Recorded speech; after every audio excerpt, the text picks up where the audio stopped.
Hi, ISTC 655. My name is Amy Trainer, and welcome to my presentation. If you would like to use the self-paced option of Nearpod, please go to join.nearpod.com and type in the code 8DQMG. My focus article this week was Effects of Redundancy and Modality on Situational Interests of Adult Learners in Multimedia Learning by Tanya Doucet. The purpose of this study was to see what design principles based around the cognitive theory of multimedia learning would keep the interest of adult learners. In other words, Doucet wanted to find out what multimedia combinations help trigger the interest of adults and if those would increase their retention of information. So let's find out as part of this study. Before we dive into the article, I want you to think about how you stay engaged and how you learn best. Does the topic have to interest you? Do you prefer speech, text, animations, or a combination of some of them? How does this all relate to your learners in the classroom? What do you think they like? Think about what really makes you lose interest and what really motivates you. For me, I hate being lectured to for 45 minutes, and I'm motivated when there's some kind of competition. Doucet wanted to incorporate a positive experience when it came to this study. She wanted there to be a positive learning experience with engaging activities in order to make the learning process desirable. The redundancy principle states that people learn better from graphics with spoken words rather than graphics with redundant spoken words. The modality principle states that people learn better from multimedia lesson when the words are spoken rather than printed. These are the two principles Doucet focused on in this study. The three questions she used to collect the data were: what are the effects of modality and redundancy design principles on situational interests? Were they maintained? What are the effects of the modality and redundancy design principles on situational interests? Were they triggered? What are the effects of the media designed to affect situational interest on learner outcomes? There were three groups and learners were all randomly assigned rather than learning interests to create groups. There were a total of 137 participants. The participants were given a pre and post test during this study. The tests were the same. The participants in the study were EMTs and AEMTs who were all in a continuing education environment through their employer. They were given this as a training. The participants had 3 months to complete this training in order to stay employed. The entire training took just over an hour if the EMTs and AEMTs were not interrupted, but the average participant had 5 interruptions. At the end of the training, participants were also given a self-reporting questionnaire to measure their reactions to the training. The training consisted of 100 PowerPoint slides and was modified for each group. For this study, there was no control group. Group 1 received animations and text. Group 2 received animations and narration. Group 3 received all three aspects of animation, narration, and text. The procedure was very simple. All participants received a URL link in their email, watched a tutorial video, and then were able to complete the training. There were 6 modules for the participants to complete, and the overarching topic was driver safety. Now, based on the information given to you, what group do you think is going to do best? And why do you think this group is going to do best? Again, do you think it was group 1 who will receive animations and text for their training, group 2 who will receive animation and narration only, or group 3 who will have a combination of animations, narration, and text? As a reminder, this study was to test the effects of redundancy and modality on situational interests of learners in a multimedia environment. This study concluded that the animation and text group, which was group 1, performed best for situational interest triggered.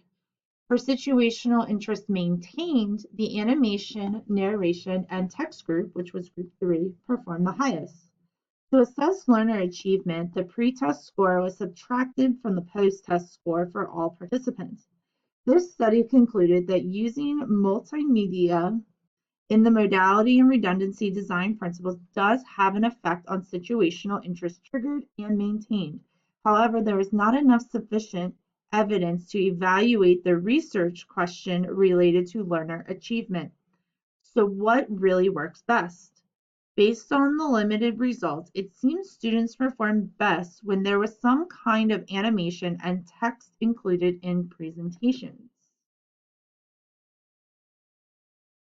So what does this mean for us as teachers? As teachers, our goal is to engage our students and keep them interested in what they are studying. We want the students who hate English, math, science, or any other subject to love something about it through the way that we teach them. As teachers, we need to be sure to include multimedia design in our classroom, especially during virtual learning. Think about the way you learn. Again, many of us are visual learners and like to see something to keep our interest or even spark our interest. In all the peer learning presentations I have watched so far, there have been some sort of visual or animation to keep my interest throughout. In Chapter 8, Peters writes about how multimedia design can lead to an increased learning, but it has to be done properly. So some things to avoid would be including a visual on every single slide when presenting. This can be distracting from our learners. Again, think about how you react when there's clutter all over a presentation during a staff meeting or any other training you've taken. When giving a presentation, we should also avoid reading what is already presented. For example, the golden rule when giving a PowerPoint presentation is to not read directly from the slide. It distracts the learner and they become uninterested. In my personal classroom experience, I feel my delivery of multimedia design has evolved. I remember being a first-year teacher and having all different types of presentations. Some had too much text, others I read directly from because I was still nervous. I think I was too much of group 3 from Doucet's study. After reading about this study and the information from Chapter 8, I really want to make sure I'm using multimedia design properly for my students. Really thinking about what will trigger their interest and what will maintain their interest. And I'm finding with being online, teachers are having to use new tools such as Nearpod, Padlet, Schoology, Google Classroom, Flipgrid, and so many more. I have said it a few times in this class already, but I really have found that Nearpod gives the right amount of animation, text, and speech for students, which is maybe why they are participating a little bit more in my classroom than before. So before we conclude, let's revisit those questions from the beginning of the presentation. What allows you to learn best?